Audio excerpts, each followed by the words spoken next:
I would like to also ask, yes, along with our dignitaries,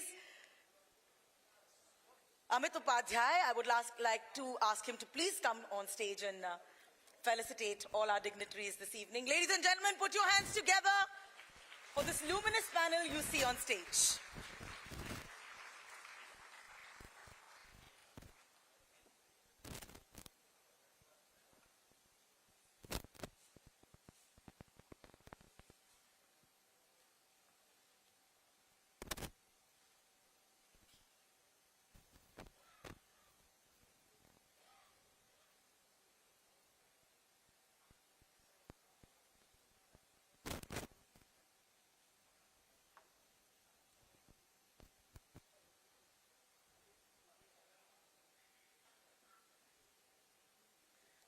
Mr. Upadhyay, may we please ask you to please felicitate Mr. Rajnath Singh. Thank you, sir.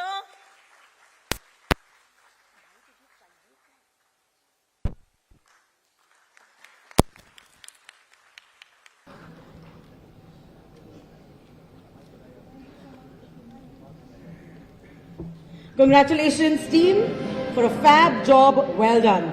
All right, and for the final speech of the night, ladies and gentlemen, please put your hands together for our chief guest tonight, Shri Rajnath Singh Ji, Defence Minister, Government of India. Thank you, sir.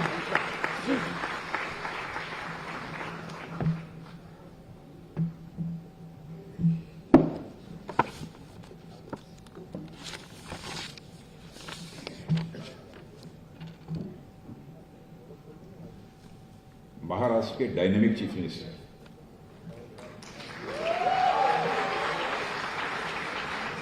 Not only dynamic but doer chief minister श्रीमान एकनाथ जी शिंदे और हमारे government of Maharashtra के senior minister Shri Sudhir Mungantiwar जी, doctor मैं नहीं आता, श्रीकांत शिंदे का नाम लिखा था, हमारे कभी ही नहीं है।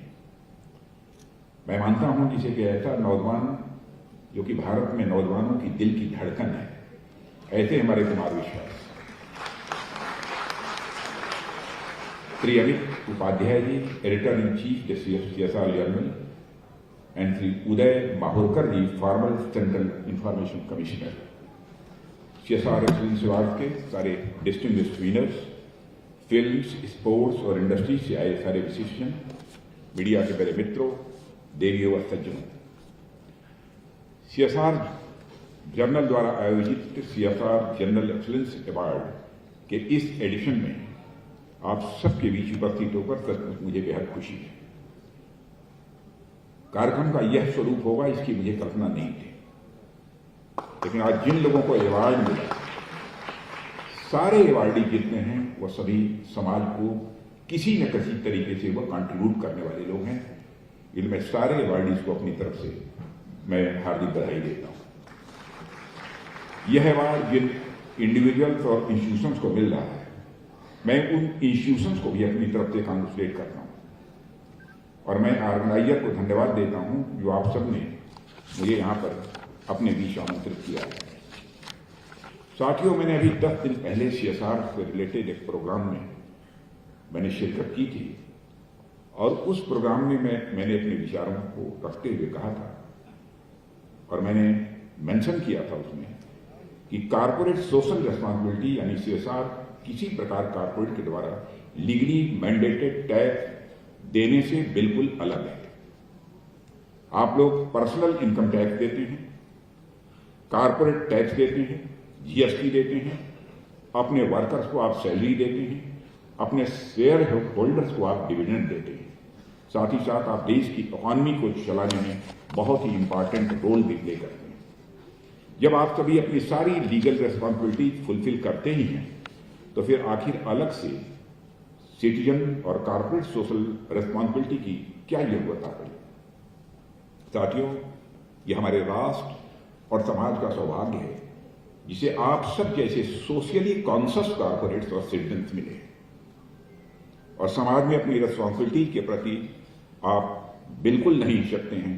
हालांकि कुछ ऐसे भी लोग होते हैं जो ऐसा सोचते हैं, जब हम सरकार को टैक्स देते ही हैं, जब हम एक सिटीजन के तौर पर कानून का पालन करते ही हैं, तो अलग से किसी सोशल रिस्पॉन्सिबिलिटी की क्या जरूरत है। मैं उन लोगों को अपनी तरफ से बतलाना चाहता हूं कि जब आप एक कानून के तहत 100 रुपया टैक्स देते हैं, तो जनता और समाज आपसे शायद उतना जुड़ा हुआ महसूस न करे। लेकिन अगर आप किसी भी लीगल लायबिलिटी से ऊपर उठकर वॉलंटरली समाज के वेलफेयर के लिए 5 रुपये भी देते हैं, तो वह जो लाभ प्राप्त करने वाला होता है, बेनिफिशियरी होता है, वह आपसे स्वाभाविक रूप से अपने को जुड़ा हुआ महसूस करता है। भारत तो ऐसे लोगों की भूमि रहा है जिनका पूरा जीवन ही समाज को डेडिकेटेड रहा है। महाभारत की कर्ण का जिक्र आता है, जिनकी जेनरसिटी आज तक हम सभी के लिए एक सोर्स ऑफ इंस्पिरेशन का काम करती है। मेडिवल एरा में भी आप देखें तो पाएंगे कि भामाशाह ने किस प्रकार से स्वराज की रक्षा के लिए महाराणा प्रताप की मदद की थी। ठीक उसी प्रकार जब हम भारत की मॉडर्न हिस्ट्री देखते हैं तो हम पाते हैं कि किस प्रकार से जमनलाल बजाज और घनश्याम दास बिरला जैसे भारत के प्रोमिनेंट इंडस्ट्रियलिस्ट ने भारत के फ्रीडम स्ट्रगल में अपना कंट्रीब्यूशन दिया था। वर्तमान समय में हम अपने आसपास देख सकते हैं कि किस प्रकार अजीम प्रेमजी और शिव नाडार जैसे बड़े बड़े इंडस्ट्रियलिस्ट अपने कानूनी दायरे से कहीं ऊपर उठकर अपनी संपत्ति का अच्छा खासा हिस्सा समाज के अपलिफ्टमेंट में वह लगा रहे हैं। आप में से भी बहुत सारे लोग बैठे हैं जो इस दायित्व का निर्वहन कर रहे हैं। साथियों, सिर्फ हेल्थ वेल्थ की ही बात नहीं है। जिनके पास वेल्थ नहीं है वह भी स्वयं को समाज के अपलिफ्टमेंट में लगा रहे हैं। हमारे पास महाराजा शिवी का उदाहरण है, किस प्रकार वो अपनी शरण में आए हुए एक कपूतर की जिंदगी को बचाने के लिए शरीर के मांस का टुकड़ा देने में रंच मात्र उन्होंने संकोच नहीं किया था। हमारे पास महर्षि दधीची का उदाहरण है, जिन्होंने सोशल वेलफेयर के लिए, बुराई के एलिमिनेशन के लिए अपनी हड्डियां उन्होंने दान में दे दी। पास से लेकर प्रेजेंट तक एक लंबी परंपरा चली आ रही है, जहां जो कैपेबल लोग हैं वह समाज के अपलिफ्टमेंट के लिए प्रयासरत हैं।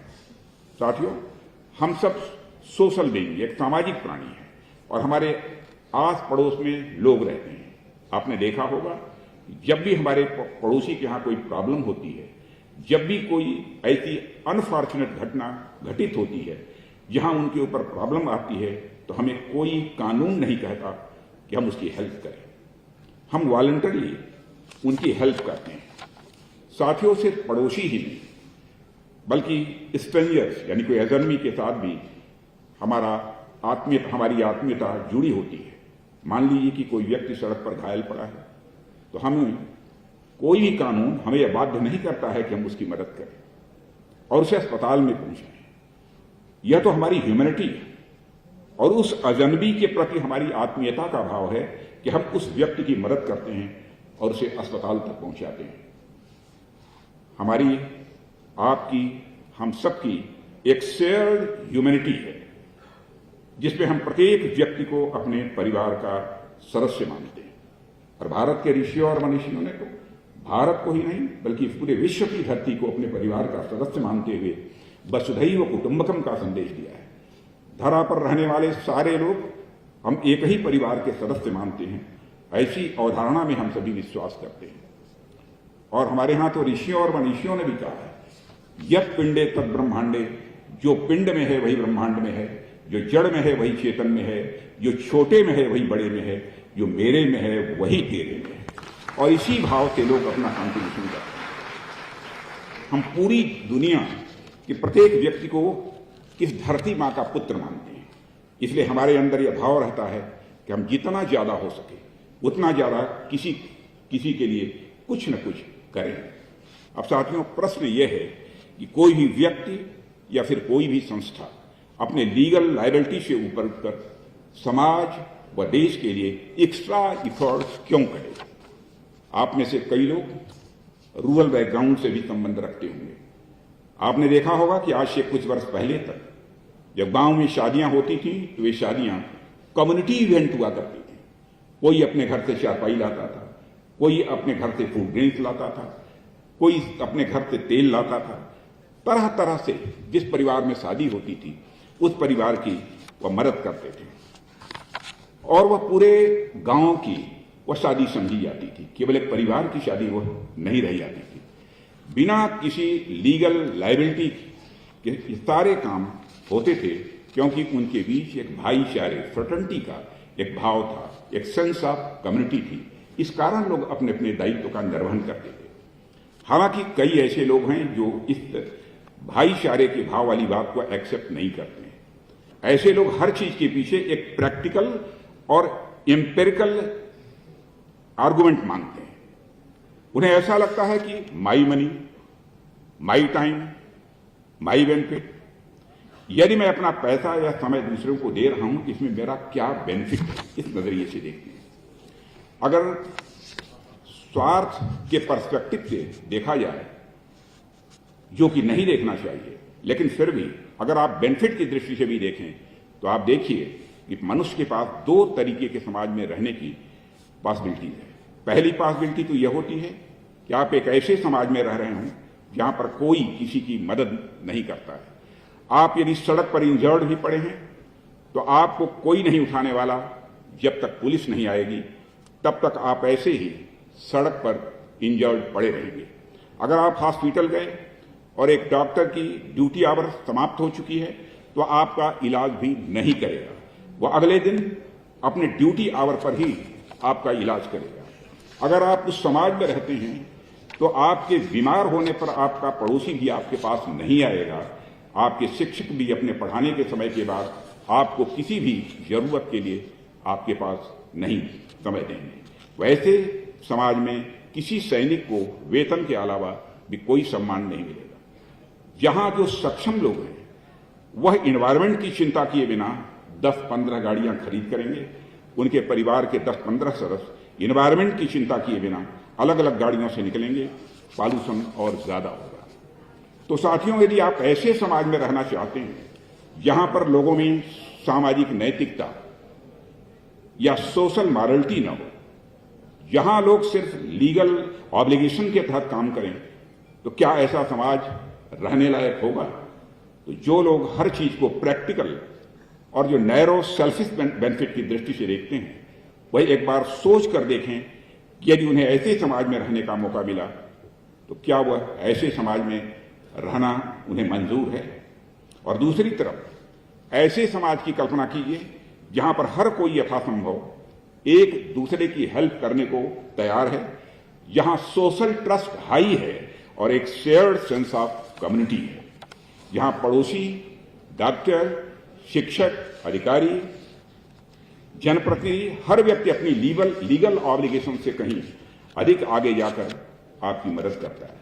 साथियों, डेफिनेटली ऐसे समाज में रहना हर कोई पसंद करेगा। अर्थात सामाजिक व्यवस्था के निर्माण करने वाले व्यक्ति के पास उसकी पर्सनल सर्कमस्टांसेस के प्रति एक पर्दा लगा होना चाहिए।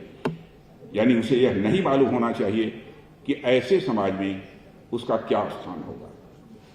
जब समाज निर्माण के लिए साथियों ऐसी व्यवस्था होगी तो सोशल प्लानर समाज के सबसे कमजोर व्यक्ति के हितों को कभी भी पूर्णतया नजरअंदाज नहीं करेगा, क्योंकि ऐसा भी हो सकता है कि सोशल प्लानर खुद समाज के कमजोर वर्ग के हिस्से के रूप में सामने आ जाए।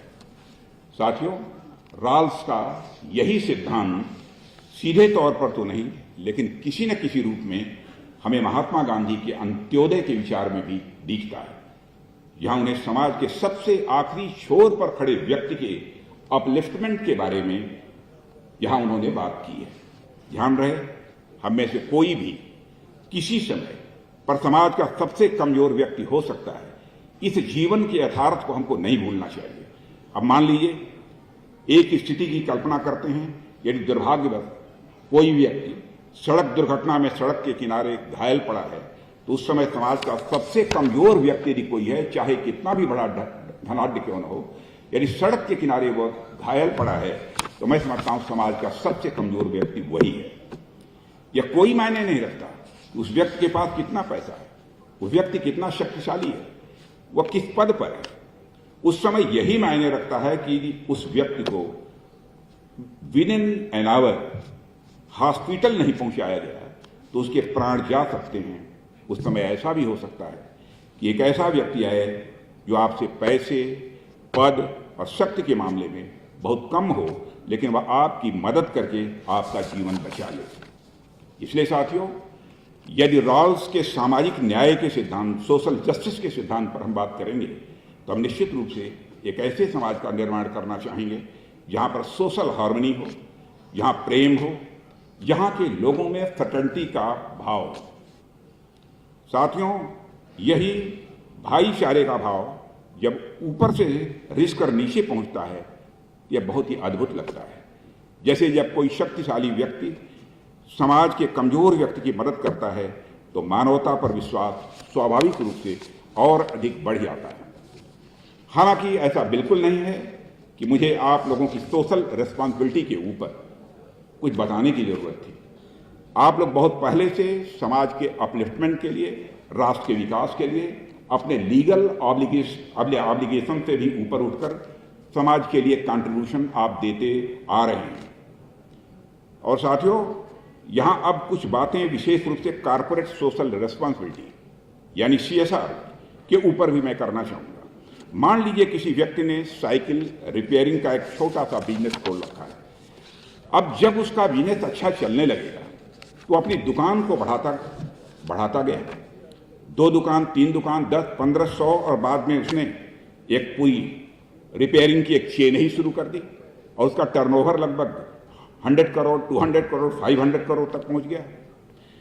अब यदि वह व्यक्ति अपनी संपत्ति में से 10 या 15 करोड़ वह समाज को देना चाहता हो, इन्वायरमेंट प्रोटेक्शन के लिए यदि वह देना चाहता हो, लेबर वेलफेयर के लिए यदि वह देना चाहता हो, कैंसर रिसर्च में लगाना चाहता हो, देश के शहीदों की परिवारों की मदद करना चाहता हो, यह सब काम वो कैसे करेगा? एक तरीका तो यह है कि वह व्यक्ति खुद ही बैठकर CSR के सारे क्लाजेस को पढ़े, लोगों से मिले, लोगों से बात करे, जो कि एक बिजनेसमैन के लिए बहुत ही, मैं समझता हूं कि बहुत मुश्किल काम होता है। क्योंकि आप सब भी जानते हैं कि जब आप किसी बिजनेस में जाते हैं तो आपका एक एक मिनट कितना कीमती होता है। आपके पास यह सब सारी चीजें करने का समय भी नहीं होता है। इसलिए निश्चित रूप से हमें ऐसे प्लेटफॉर्म चाहिए, ऐसे पब्लिकेशंस चाहिए जो इस तरह की जानकारी को पब्लिक के सामने लाए कि किस प्रकार के इंटरवेंशन से समाज का फायदा हो रहा है तथा किस प्रकार के इंटरवेंशन से समाज को कोई लाभ नहीं हो रहा है, और जो फंडिंग आ रही है वो फंडिंग किस प्रकार से यूज हो रही है। इस तरह की कंप्लाइड इंफॉर्मेशन हमें लगातार अपडेटेड रूप में मिलती रहनी चाहिए।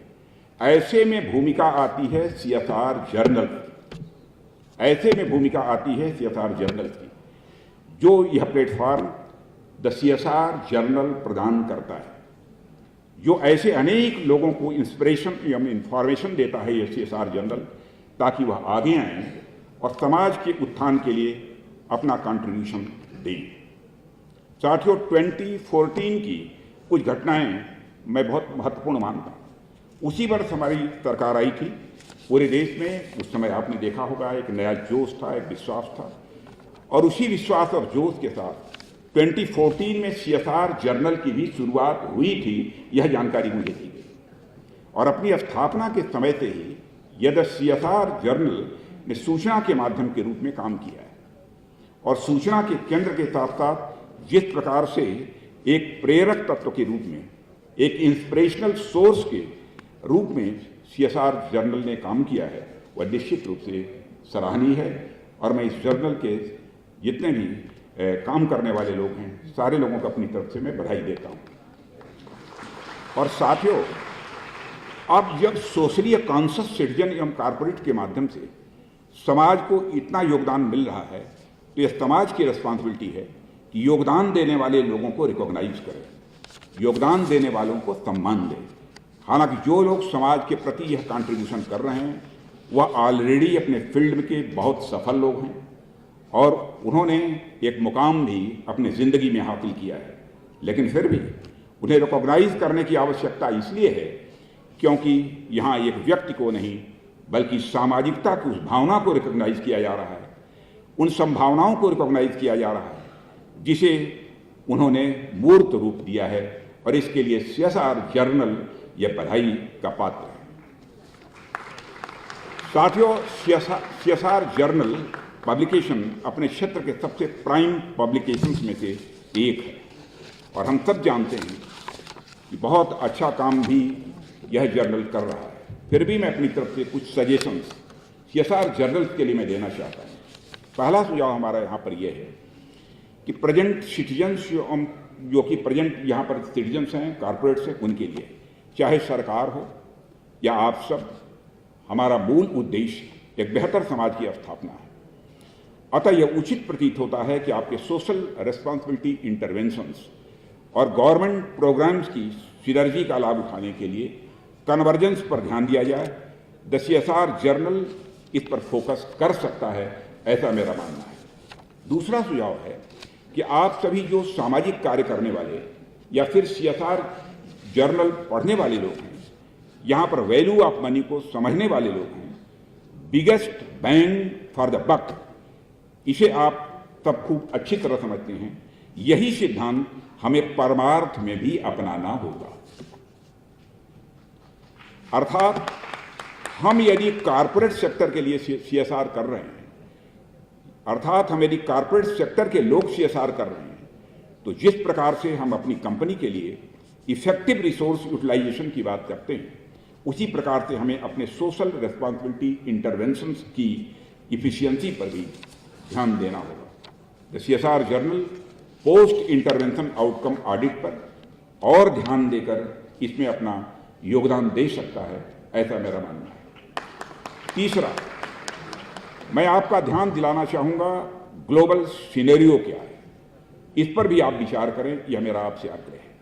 हालांकि आपका ध्यान भारतीय CSR सिनेरियो पर केंद्रित रहेगा, लेकिन ग्लोबली यदि कोई बेस्ट प्रैक्टिसेस हैं तो उसे भी आप सभी स्वीकार करने में बिल्कुल संकोच न करें, यह मेरा आग्रह है। हालांकि ऐसा भी हो सकता है कि आप मेरे इन सुझावों पर ऑलरेडी काम कर रहे हैं, लेकिन यदि काम कर भी रहे हैं तो इन पर और अधिक ध्यान दें, ऐसा मेरा आग्रह है। साथियों, अंत में एक और बात मैं आपसे करना चाहूँगा। कई बार ऐसा होता है कि समाज को डिवाइड करने वाले कुछ लोग होते हैं, उनका काम ही होता है कि वह समाज के एक वर्ग को दूसरे वर्ग के विरुद्ध संघर्ष के रास्ते पर वह ले जाए। उनकी यह कोशिश रहती है। क्लास स्ट्रगल उनके शब्दकोश में बहुत ही प्रोमिनेंट होता है। आपने भी देखा होगा कि कई बार कॉर्पोरेट क्लास वो लेबर क्लास से अलग करके दिखाया जाता है, कई बार किसानों को, व्यापारियों को अलग करके दिखाया जाता है। ऐसी आइडियोलॉजी समाज में एक इनहेरेंट क्लास कंट्राडिक्शन खोजती रहती है, और हमें ऐसे डिस्ट्रक्टिव आइडियोलॉजी को सिरे से खारिज कर देना चाहिए। क्योंकि साथियों, समाज अपने आप में एक प्राणी है, समाज अपने आप में एक लिविंग एंटिटी है, जीवंत इकाई है। जिस प्रकार से मनुष्य के शरीर में कई सारे ऑर्गन्स होते हैं और उनकी आवश्यकताएं भी अलग तरह की हो सकती हैं, परंतु इसका अर्थ यह नहीं है कि शरीर के ऑर्गन्स के बीच कोई कंट्राडिक्शन है, कोई विरोधाभास है।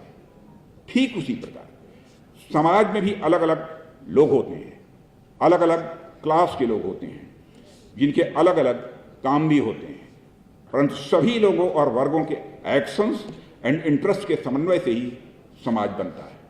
इसलिए इन्हें विरोधाभास के रूप में नहीं देखा जाना चाहिए, यह मेरी मान्यता है। और जो व्यक्ति या संस्था जहां भी है, जिस भी स्थिति में है, यथासंभव समाज के उत्थान में वह जो भी कंट्रीब्यूशन दे सकता है उसे देना चाहिए। और साथियों, हमारे इस कन्विक्शन का सबसे ज्वलंत उदाहरण जो दिखता है वह आपकी सिटीजन एवं कॉर्पोरेट सोशल रिस्पॉन्सिबिलिटी में दिखता है।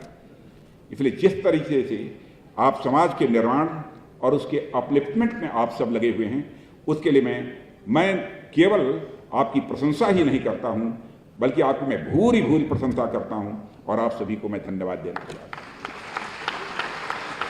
कुमार विश्वास ने बोलते समय एक आध्यात्मिक भारत की बात कही है। मैं इस विषय पर भी मैं चर्चा करना चाहता हूं। आध्यात्मिक कौन होता है? छोटे मन का व्यक्ति कभी आध्यात्मिक नहीं हो सकता है। आध्यात्मिक होगा तो बराबर बड़े मन का व्यक्ति ही आध्यात्मिक होगा। जो देता है वही आध्यात्मिक है, लेने वाले के बारे में नहीं कहा जा सकता कि वह आध्यात्मिक है।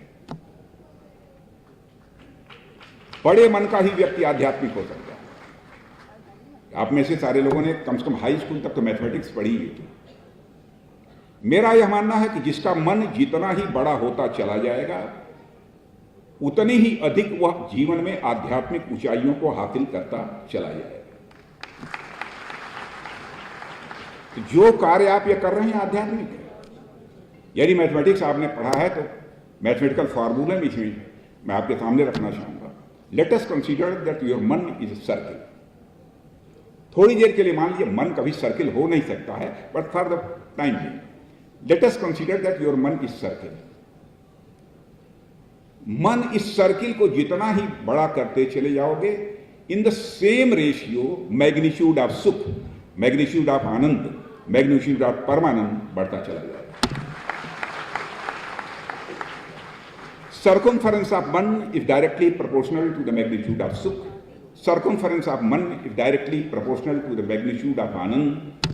Circumference of man is directly proportional to the magnitude of paramanand. और यह बात मैंने इसलिए आप लोगों के सामने रखी कि आप लोग जो कर रहे हैं कोई सामान्य काम नहीं है। जो कंट्रीब्यूशन आप दे रहे हैं बहुत बड़ा काम है। इसके लिए एक बार मैं फिर से आप सबकी प्रशंसा करता हूं और इस कार्यक्रम की सफलता के लिए अपनी शुभकामनाएं देते हुए यही अपना निवेदन समाप्त करता हूं।